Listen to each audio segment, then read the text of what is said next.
नमस्कार, lead India publishers association में आपका बहुत बहुत स्वागत है। मैं हूं डॉक्टर तरुणा एस गौड़। अगर मंदिर के पास मांस की दुकान हो तो क्या इसकी रिपोर्टिंग हो सकती है?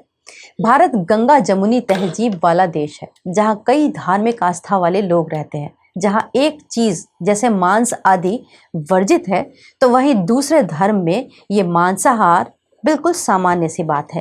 तो ऐसे में धार्मिक भावनाओं का टकराव होना बहुत स्वाभाविक है और इस तरह के मुद्दों की कवरेज करना एक पत्रकार के लिए बहुत बड़ी चुनौती हो जाती है। तो इस तरीके के मुद्दों की कवरेज को लेकर हमारे एक फ्रेंचाइजी है, मीडिया टाइप है, उन्होंने ये प्रश्न किया था कि उनके शहर में एक ऐसा मंदिर है जिसके ठीक पास में मांस की दुकान है, तो वो उसकी रिपोर्टिंग कर सकते हैं क्या?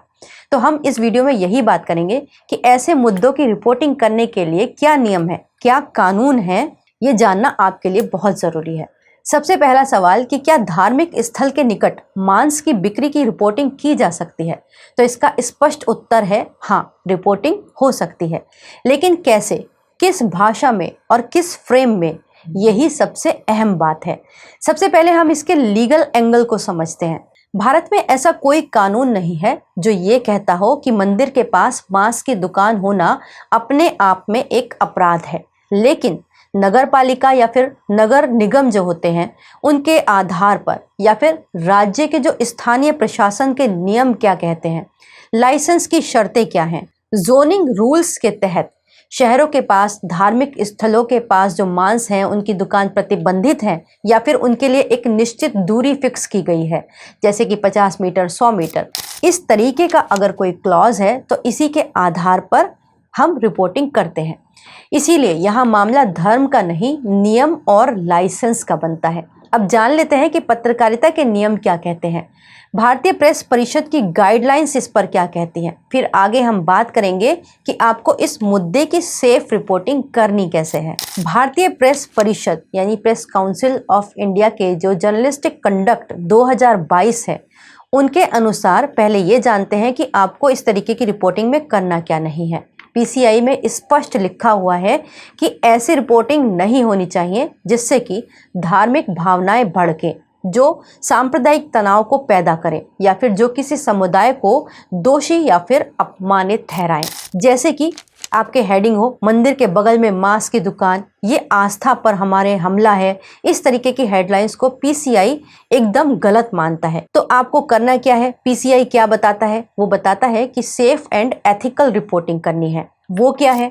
जैसे पब्लिक इंटरेस्ट में अगर है तो उस पर प्रश्न किए जा सकते हैं, कानूनी या फिर प्रशासनिक कोई चूक है तो उसको उजागर किया जा सकता है, लाइसेंस के नियम या फिर कोई भी दूसरी बात का उल्लंघन है, स्वच्छता का उल्लंघन है, इस तरीके के मुद्दों पर रिपोर्टिंग की जा सकती है।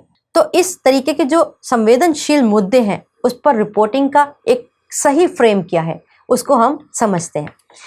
जैसे आप पूछ सकते हैं कि क्या नगर निगम के नियमों का उल्लंघन हुआ है, क्या दुकान के पास वैध लाइसेंस है, स्थानीय नियमों के अनुसार क्या वहां पर एक निश्चित दूरी का या फिर कानून का पालन किया गया है। तो यहाँ पर मसला धर्म का नहीं, प्रशासनिक जवाबदेही का है। अब आपको रिपोर्टिंग कैसे करनी है उसके सही एंगल को हम एक एक करके समझते हैं कि आपकी रिपोर्टिंग रूल बेस्ड होनी चाहिए। मतलब आप नगर निगम और नियम की बात करें, दुकान के लाइसेंस की और दूरी की बात करें। इसके अलावा आप जो स्थानीय आदेश हैं, जैसे डीएम देते हैं, म्युनिसिपल कॉरपोरेशन के सर्कुलर्स होते हैं, उनको देखें, या फिर स्थानीय लोगों ने आपत्ति दर्ज की है तो उनके एंगल पर आप बात करें। लेकिन अगर आप फेथ वर्सेस कम्युनिटी करते हैं, जैसे फला समुदाय जानबूझकर इस तरीके के काम कर रहा है या फिर हमारी आस्था को ठेस पहुंचाई जा रही है, तो इसको press council of India provocative journalism मानेगा।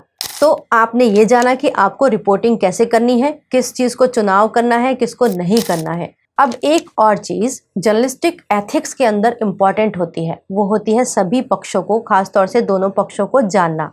तो इसके अंदर इम्पॉर्टेंट हो जाता है कि आप प्रशासन की बाइट ज़रूर लें। तो आपके लिए कौन कौन लोग हैं जो इस पर जवाबदेह हैं, उत्तर देंगे, तो उसमें नगर निगम या फिर नगर पालिकाएँ आती हैं, फूड सेफ्टी डिपार्टमेंट्स आते हैं, लाइसेंसिंग अथॉरिटीज़ आती हैं, एसडीएम या फिर डीएम ऑफिस आता है। आप इनसे सीधे सीधे प्रश्न कर सकते हैं अगर नियम का उल्लंघन हो। लेकिन हाँ, आप प्रेस काउंसिल ऑफ इंडिया से सवाल नहीं कर सकते या वहाँ पर शिकायत नहीं कर सकते इस मसले की, क्योंकि पीसीआई जो है वो एक एडमिनिस्ट्रेटिव बॉडी है जो कि पत्रकारों के लिए रिपोर्टिंग के आचार संहिता को तय करती है, सही मानकों को तय करती है। तो मंदिर के पास मांस की दुकान होना अपने आप में अपराध नहीं, लेकिन नगर निगम, लाइसेंस, इन सब के उल्लंघन पर सब्जेक्ट मैटर बनता है कवरेज का। तो कानूनी और पत्रकारिता दोनों स्तर पर रिपोर्टिंग की जा सकती है। तो आपने जाना कि आप इन दोनों स्तर पर रिपोर्टिंग कर सकते हैं, लीगल एंगल से और एडमिनिस्ट्रेटिव एंगल से। तो अगर आपको भी इस तरीके के संवेदनशील मुद्दों पर रिपोर्टिंग करनी हो तो ये वीडियो आपके ज़रूर काम आएगा। ये जानकारी आपको कैसी लगी ये भी हमें ज़रूर बताइएगा। अगर पत्रकारिता से जुड़े हुए ऐसे ही सवाल आपके भी मन में हैं तो हमें कमेंट बॉक्स में लिखकर पूछ सकते हैं या फिर आप हमारे हेल्पलाइन नंबर पर कॉल भी कर सकते हैं। साथ ही निवेदन है कि आप हमारे वीडियो को सब्सक्राइब ज़रूर कीजिएगा। वीडियो देखने के लिए बहुत बहुत धन्यवाद।